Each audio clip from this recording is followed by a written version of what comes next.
Hello, my friend. Well, have known many nights. No one looks embarrassed about it. This is the rule here, and it feels sensible.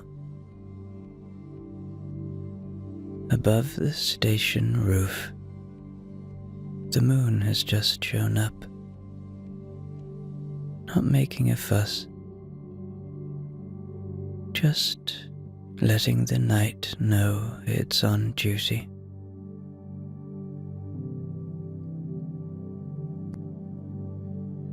The train itself is already in place, as if it's been waiting for you. There are 6 carriages and an engine at the front. Each carriage is longer than you expect, wide and calm, with windows that seem designed for looking out without needing to think. Nothing rushes, no whistles, no shouting. The doors are open, and a soft warmth spills onto the platform, the kind you feel before you even step inside.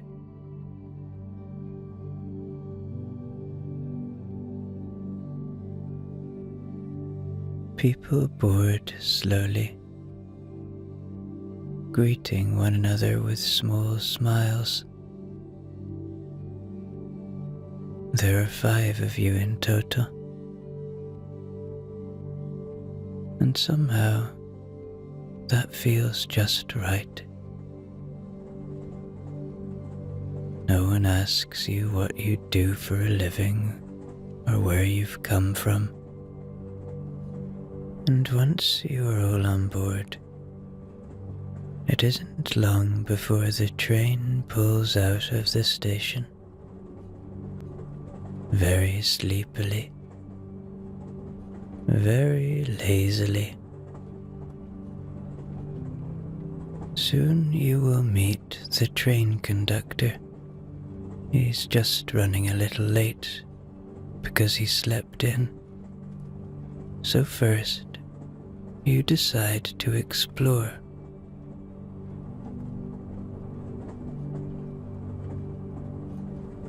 You notice, as you walk along the train, that each carriage is a bedroom of its own kind. The first carriage is quite a remarkable one to start with. Trees grow inside it, actual trees, their trunks rising straight from the floor of the carriage, as if the train politely decided to build itself around them. Wooden walkways wind gently between the branches, and up in the middle there's a proper treehouse with a large bed built into it. Leaves move slowly, even though there's no wind, and the air smells clean and alive. The next carriage feels completely different. It's an old library, the kind with tall shelves and worn steps, and books that look like they've been waiting a long time to be opened. Above it all is a rounded glass roof, thick and strong, with rain falling steadily across it. But only on this carriage, you see. It's almost like magic. You can hear every drop clearly, but nothing ever leaks in. The bed here is low and wide, tucked between shelves, and the sound of the rain makes it almost impossible to stay awake for long.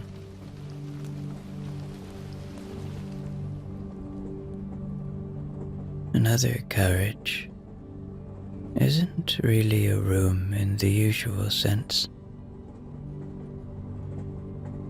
It's space, like outer space. When you step inside, the walls seem to disappear, and all you can see are stars, slow and distant in every direction. And you are told that if you want to, you can feel light, almost floating, as if the idea of weight has been politely switched off for the night.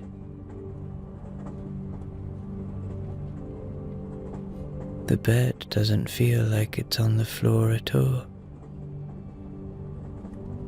more like it's meeting you wherever you happen to be.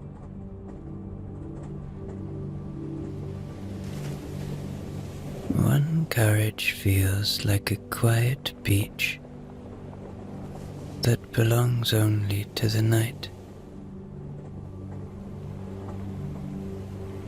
The floor is pale sand,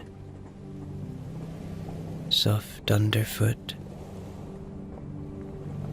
still warm from an earlier sun you never saw. The bed is set slightly back from the shore, raised just enough that you can see the sea without needing to be near it. Waves roll in slowly and then retreat again and again, never changing their mind. The air is open and easy to breathe, and everything here seems to agree that nothing needs to happen for a long while.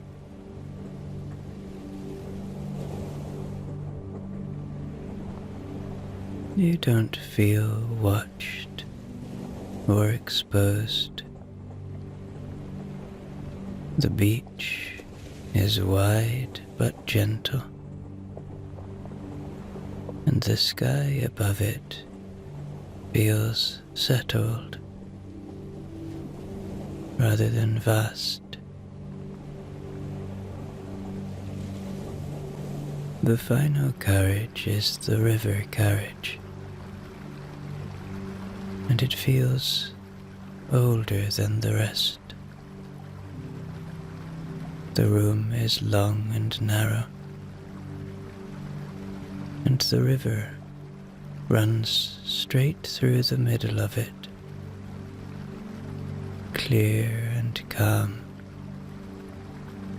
always moving, never hurrying. Stones line the edges, smooth from years of passing water. The bed sits beside the riverbank, close enough that you can hear the flow beside you, constant and reliable.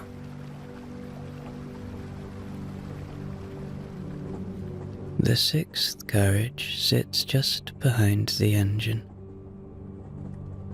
and it's the largest of them all. It isn't a bedroom, it's a shared room, long and wide, with deep chairs, low tables,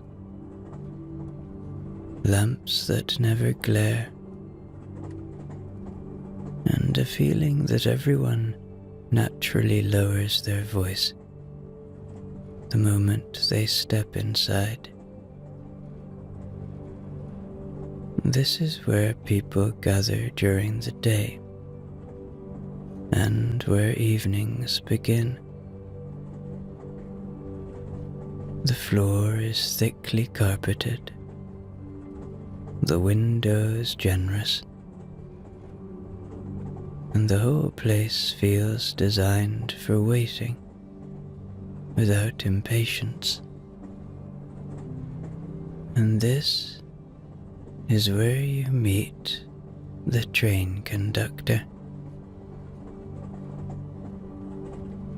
His name is Mr. McDrowse. He's an old Scottish man with a round face, kind eyes, and a voice that sounds as though it's been used for bedtime stories for most of his life. He wears a proper conductor's jacket, slightly too big for him now, and he carries a small notebook that looks far more important than it probably is. When he smiles, the whole room lights up. Not too much, obviously. It's not too bright at any point here. This is a place for sleep. He begins to speak. "Now then," he says, looking around at all of you. "Welcome aboard. You've found your way here, which is the hardest part done." He pauses, as if listening for something only he can hear. This is the sleepy train. It doesn't hurry. It doesn't mind if you wake in the night. And it doesn't care how long it's been since you last slept well. That sort of thing doesn't bother us here. He gives a small nod, pleased with himself. There are 5 sleeping carriages. Each one is different, and each one knows exactly what it's doing. You won't need to choose. I'll see to that. The train and I have had a wee chat about you already. I'm just joking. Each night you'll move from one carriage to the next, so that by the end of the 5 nights on the train, you'll have slept in each carriage and experienced the deep rest each one offers. During the day, you'll spend your time right here in this lovely, comfortable carriage. You'll eat, you'll sit, you'll talk if you feel like it, and won't if you don't. Mostly, if you talk at all, you'll probably talk about sleep. He lifts a finger just once. At night, you'll sleep. You don't need to try. You don't need to succeed. You just lie down and let the carriage do the rest. Another pause. Softer now. The train will keep moving, whether you're awake or asleep. You won't miss anything important. He closes his notebook gently. So, for tonight, I'll tell each of you where you're staying. Tomorrow night will be different, and the night after that will be different again. A final look around, warm and certain. Now then, let's get you settled.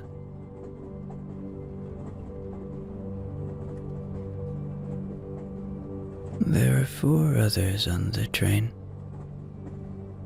and you notice them more clearly now that you've had a moment to sit. One of them is a woman who holds her hands together in her lap, as if she's learned not to expect rest. She says she falls asleep easily enough, but wakes again and again. She speaks calmly about it, as though it's an old arrangement she's tired of arguing with.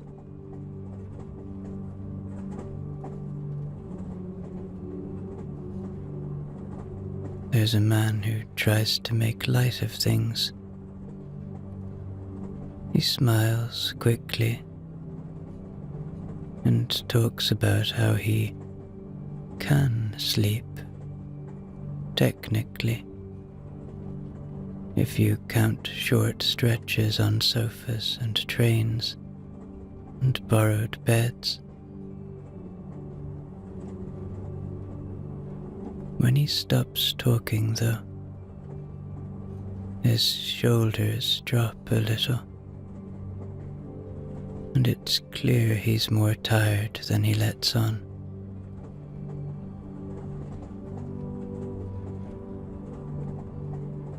Another woman sits back in her chair and listens. She says she used to sleep well for years, then one day didn't. She's here because she'd like to remember what it felt like when sleep came without negotiation. The last person is quiet. When they speak, they say they sleep deeply some nights, and not at all on others, and the unpredictability is hard. He doesn't ask for guarantees. He's come because the idea of a place that moves steadily through the night sounded like something worth trusting. And then you introduce yourself and tell them a little bit about your sleepy life. Mr. McDrowse returns now, touching the brim of his hat. Right, he says quietly, looking at you over his glasses. Come along now. I think I've just the place for you tonight. He leads you down the softly lit corridor, the train making that low, comforting sound beneath your feet. He stops at a door that looks perfectly ordinary until he opens it,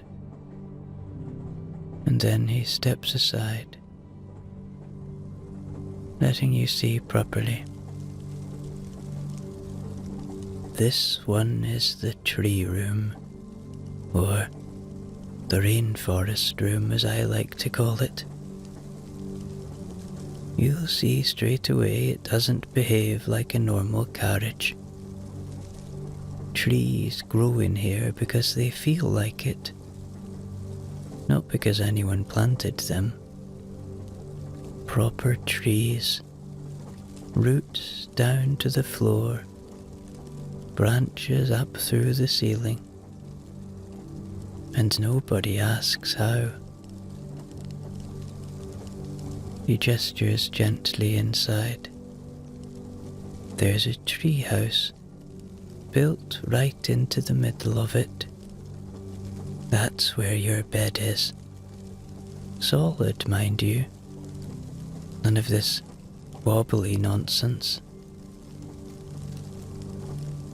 The leaves keep their own quiet, and the air stays just cool enough to be comfortable.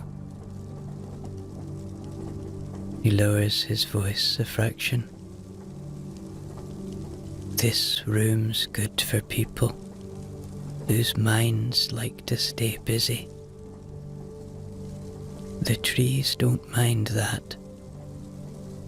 They've been busy for years and still manage to sleep. A small smile. You don't need to climb if you don't want to. The room will help with that part. And if you wake in the night, just listen. This is a kind and calm place, filled with lovely sounds to lull you back to sleep. He steps back, satisfied. Tomorrow night will be somewhere else. Tonight, let the trees take it from here. And with that, he leaves you at the doorway, the room already feeling as though it's been expecting you.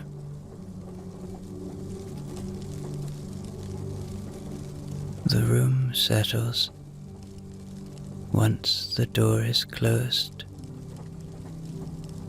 Leaves move softly above you. Not from wind exactly, more like a quiet agreement between branches.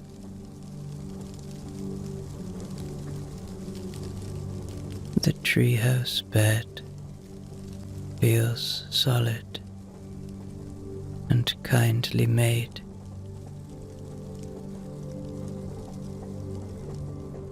And somewhere deep in the garage, the train shifts its weight, and then grows still again.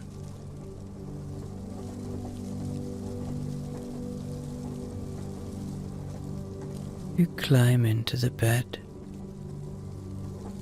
and as you lie there, a gentle glow begins to appear. It doesn't switch on. It arrives slowly, spreading from the bark of the trees themselves. The trunks seem warmer now. Then you hear the voice. It's low and unhurried, and it comes from nearby, close enough that you don't feel startled by it at all. It's almost like you expected it in this magic room. Ah, the tree says quietly. There you are. You realize that this room is doing something special, something magical. The tree doesn't explain itself. It doesn't need to. I'll tell you a small story. A bedtime story, if you like, it says. A very small one. And then it begins.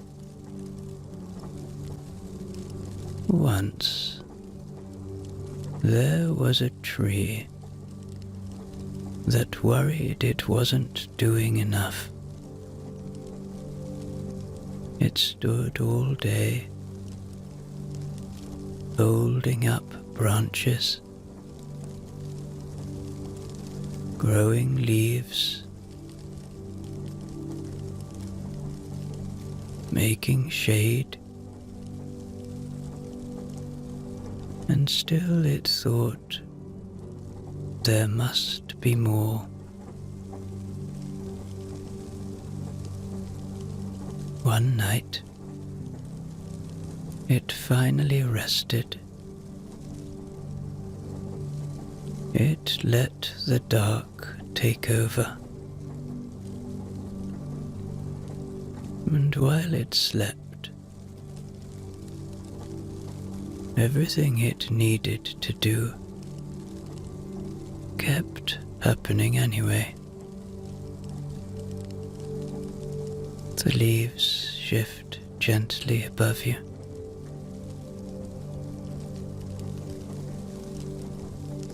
When the tree woke, nothing had gone wrong. The sky was still there.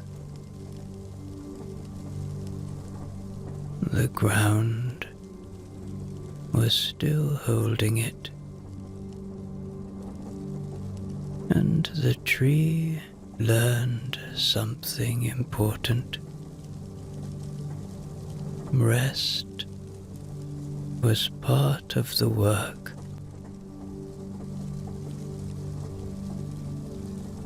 The voice grows quieter now. That's all. There's no comparison, though. It's just nice to see progress.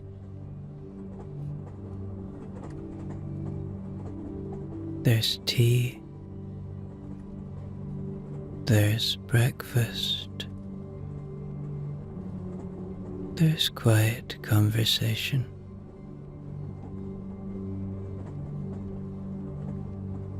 Mr. McDrowse passes through once, nods to himself, and carries on.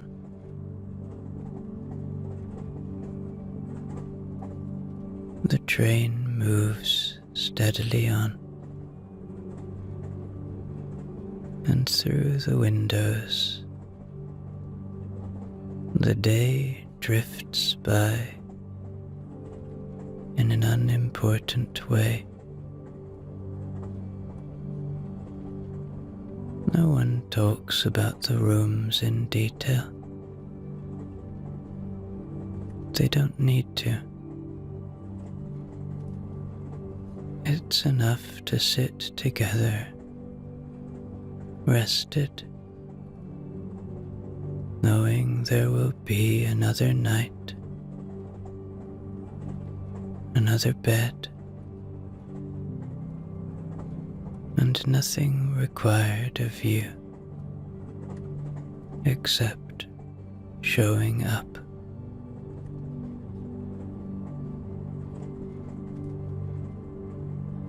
Train again, quietly, as if it never really left. The moon appears in the window beside you, keeping pace for a while, pale and curious. The shared carriage grows calmer, without anyone suggesting it should. Voices lowering, movements slowing. The day gently stepping aside.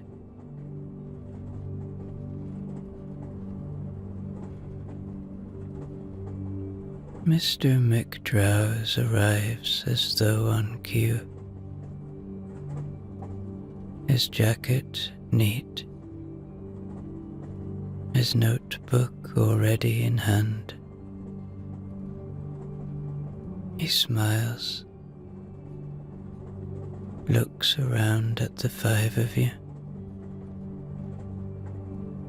and speaks in that steady bedtime voice of his.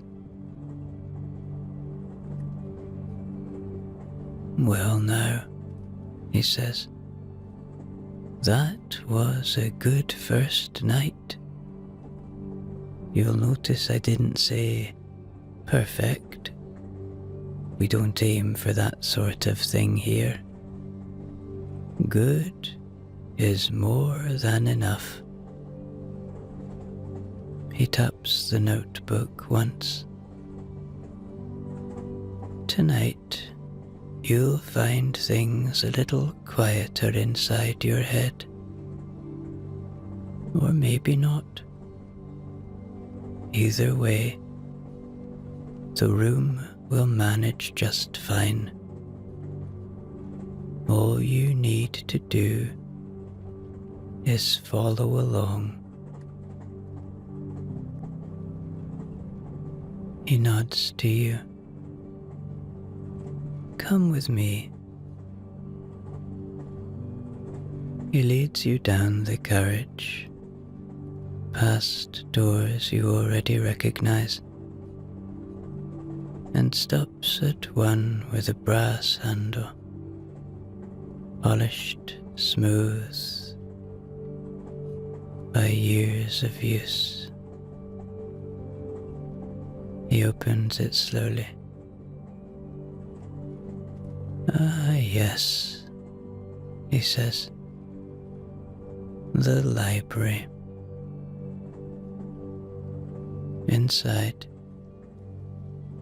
the room stretches upward, lined with tall shelves filled with books of every size,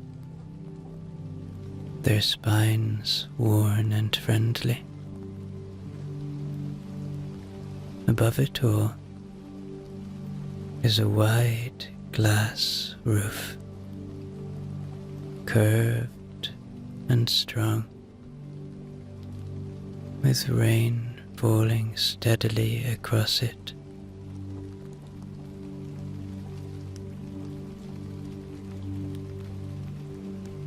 bed sits low between the shelves. This room's for minds that like to keep turning pages, Mr. McDrowse says quietly. The books don't mind if you never open them. They're happy just being nearby. He steps back. Listen to the rain, he adds. It's very good at finishing thoughts for you. Then grows quieter still, and a soft glow appears among the shelves, not from lamps, not from the ceiling, but from the books themselves. It starts here and there, between pages, along the edges of spines, as if the stories inside are gently waking up. The light spreads slowly, book by book, until the whole library is held in a warm, kindly brightness that feels made especially for evening. You don't need to sit up. You don't need to reach for anything. One book, not the biggest and not the smallest, eases itself free from the shelf. It opens with a careful sound, the sort made by something that knows its welcome.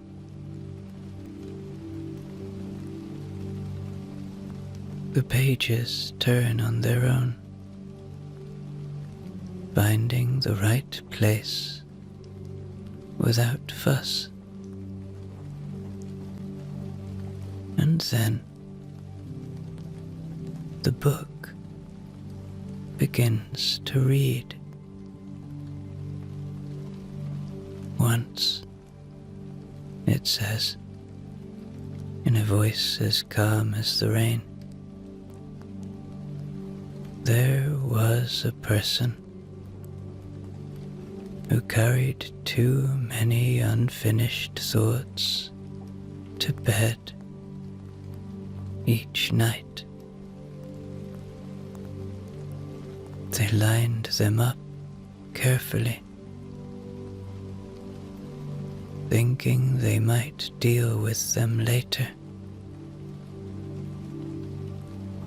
But later never came, and the thoughts grew tired of waiting.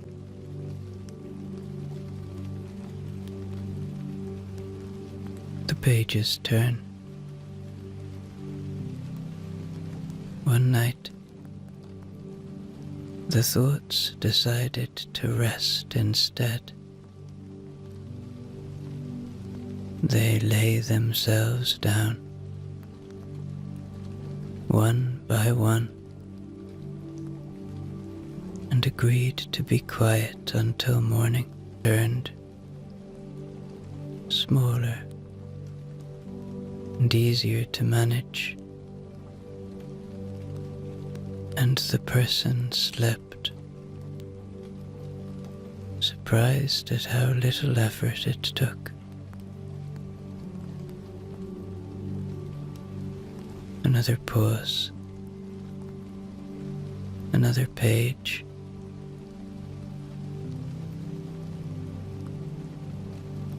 The book you are listening to learned long ago that stories do not mind being left halfway through.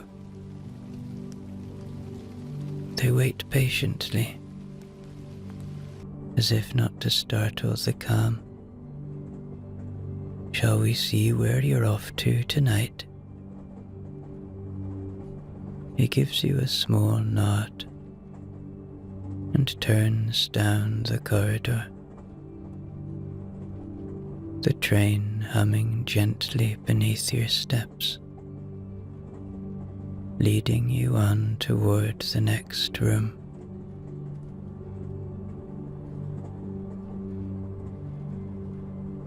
Mr. McDrowse opens the door and steps aside without ceremony. Inside, the room barely feels like a room at all. The walls seem to fall away the moment you enter, leaving only space, wide, calm, and endlessly patient. You see stars everywhere, close enough to touch, far enough not to intrude. The bed rests lightly beneath you,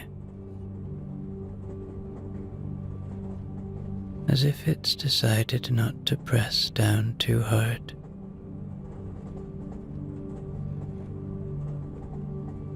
There is a weightlessness here, a feeling of letting go deeply. And as the night deepens, the stars grow clearer, as though they've been waiting for the lights to be lowered. And after a while, a voice speaks. It's small but certain, and it comes from one of the stars nearby. "Good evening," it says. "You don't need to look around. I'm right here." You understand easily that this room has its own rules. "I'll tell you something we learned a long time ago," the star says. "We shine, yes, but most of our time is spent simply staying where we are." There's a pause, long enough to settle.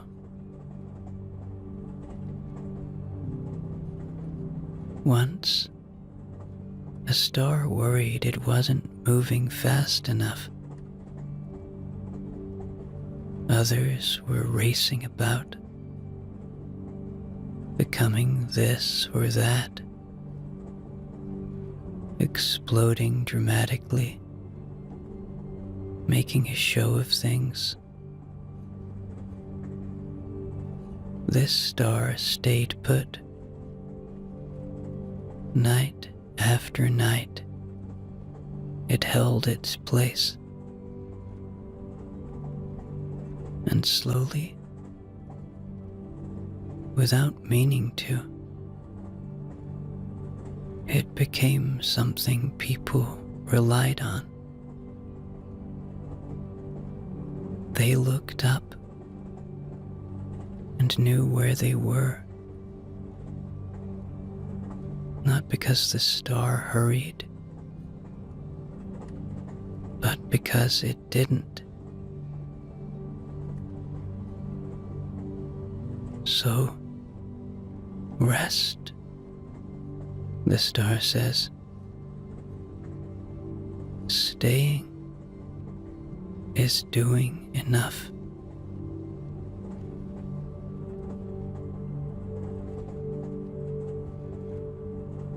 That's all. The voice fades without goodbye. The stars remain, steady and unconcerned, and the bed feels lighter than before, as if it's happy to let you drift.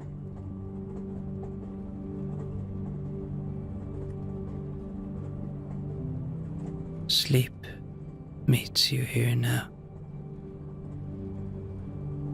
It knows where to find you.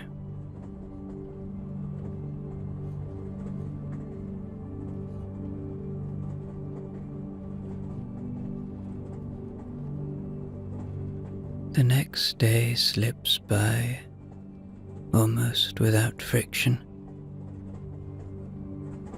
Everyone gathers again in the shared carriage. A little brighter now. A little more at ease in their own skin. There is more laughter than before. People compare notes in a loose way. Nothing analyzed. Nothing solved. Someone says the stars felt closer than expected. Someone else says they slept straight through.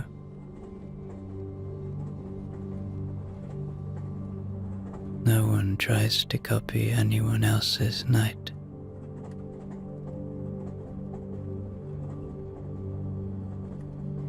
The train carries on, steady and dependable.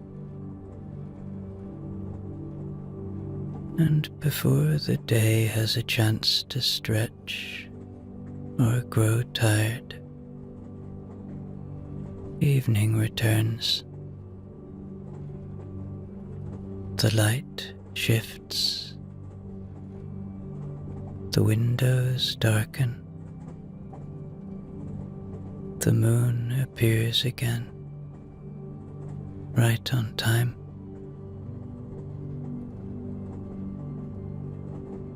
Mr. McDrowse arrives, notebook tucked under his arm. Good, he says, looking. I think tonight calls for something simpler. He leads you down the corridor and stops at another door. When he opens it, the sound reaches you first. This one's the beach, he says quietly.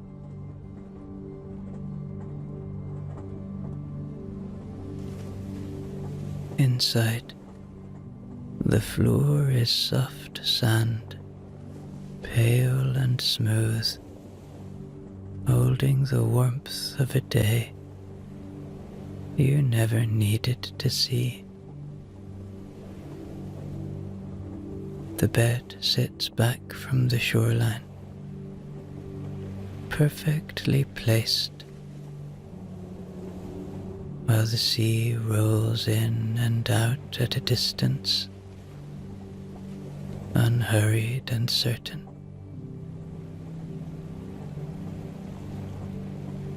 Mr. McDrowse nods once, satisfied.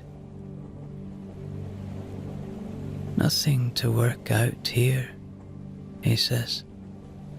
Just listen. The water's very good at counting things down. He leaves you there. the waves already finding their rhythm, the night ready to do the rest.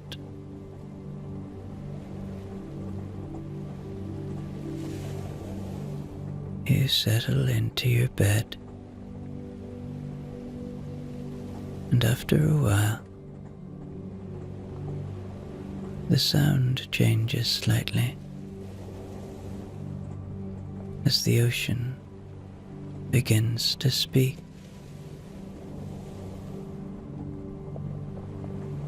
I see you, it says. You don't need to sit up. I'm not going anywhere. The water rolls in, then out again. I'll tell you a short one, the ocean says.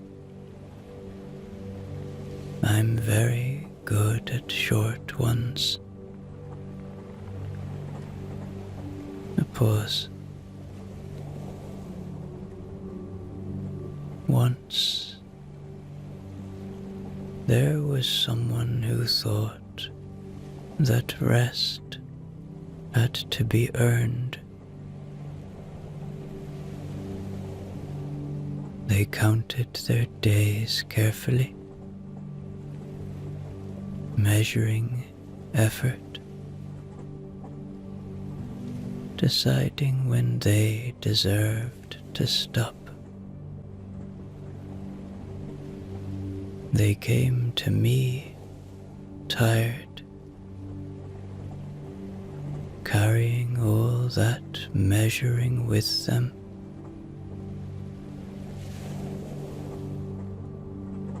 So I did what I always do. I arrived. I left. I arrived again. I didn't ask questions.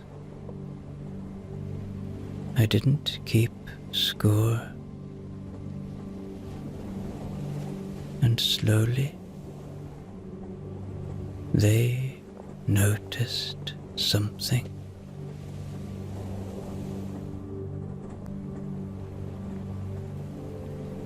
The ocean never checks if it's done enough.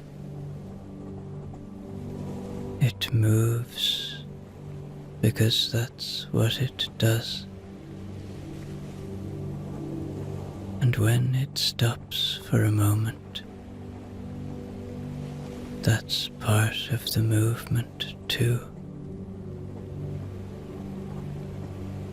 That's what tonight is for you. No earning, no deciding, just arriving, and then leaving the rest behind.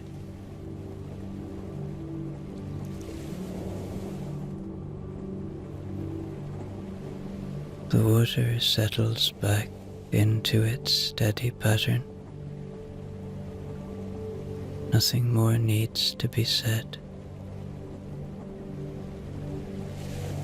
The beach holds you. The sound keeps time. And sleep moves in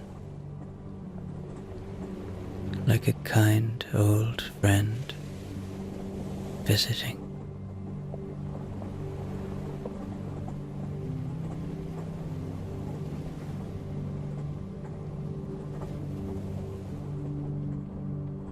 By the next day, the shared carriage feels different again. Closer. Familiar. People sit nearer without noticing they've done it. There's easy talk now.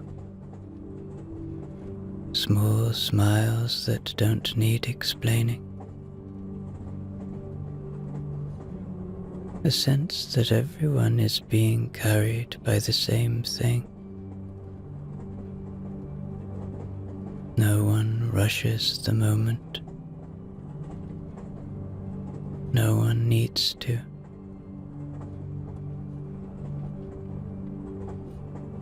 As evening settles in, Mr. McDrowse appears once more, calm as ever. He gives you a nod and gestures down the corridor.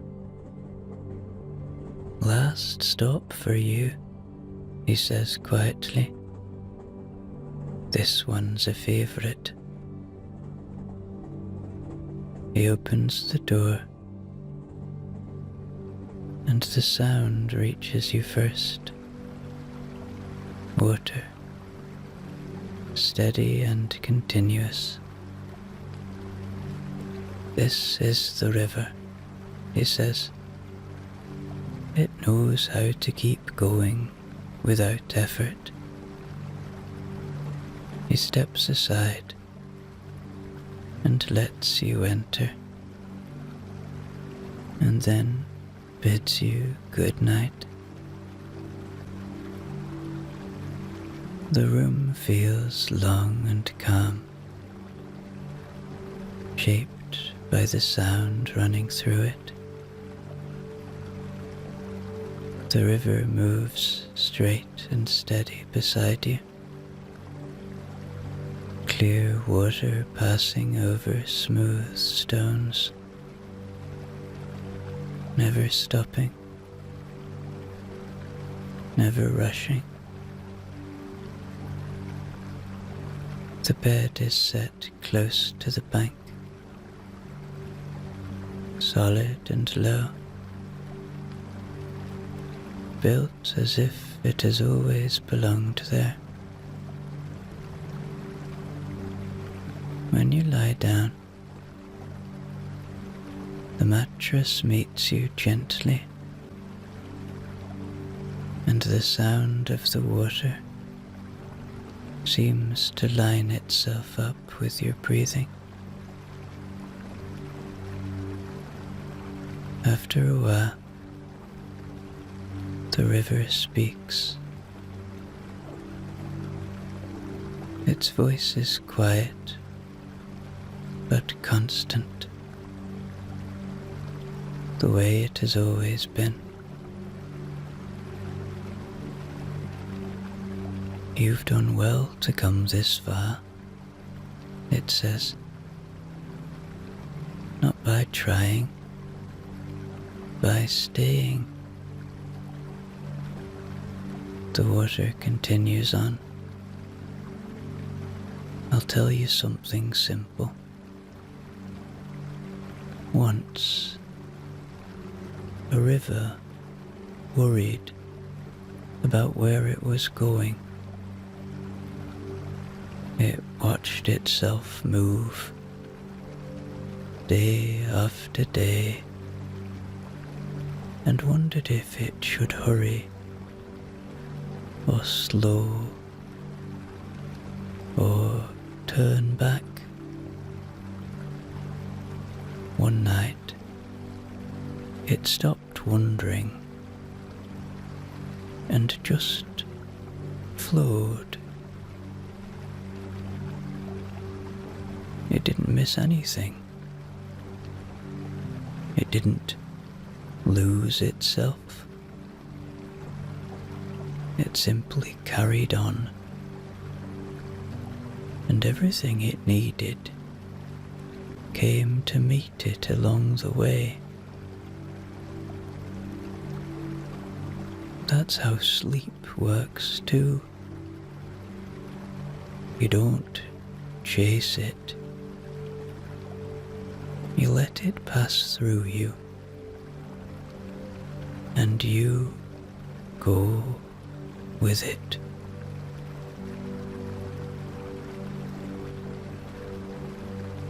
The voice fades back into the movement. The river keeps going, doing what it has always done. And the bed feels steady beneath you. You are warm and safe and cozy. There is nothing left to follow,